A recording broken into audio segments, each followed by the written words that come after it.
Dopo 2 anni di chiusure, la prima Pasqua di riaperture, in cui i vicentini tornano a festeggiare non solo a casa e con pranzi da asporto, ma anche nei ristoranti con scampagnate fuori città e anche in viaggio.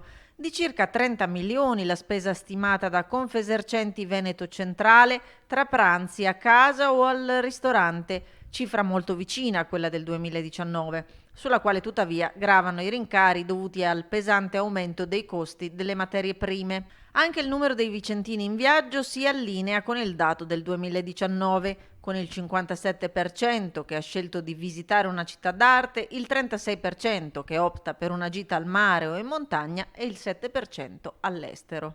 Saranno 60.000 i vicentini che viaggeranno in questo momento di Pasqua e circa 170.000 i vicentini che utilizzeranno le nostre strutture, i nostri territori per festeggiare la Pasquetta. Sicuramente questi sono dati molto interessanti e molto propositivi per questa Pasqua.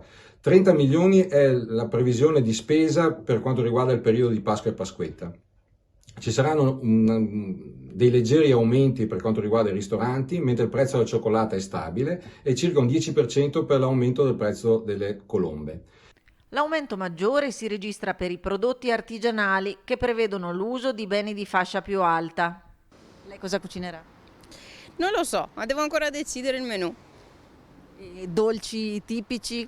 Uovo di Pasqua sicuramente e poi vedremo. Magari qualche colomba arriverà sicuramente.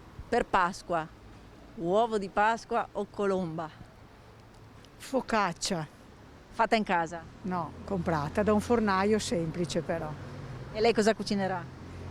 Io penso che farò dell'agnello al forno, una pasta con gli asparagi, delle verdure di campo perché siamo di stagione, un po' di polenta, un po' di insalata, una cosa molto tranquilla.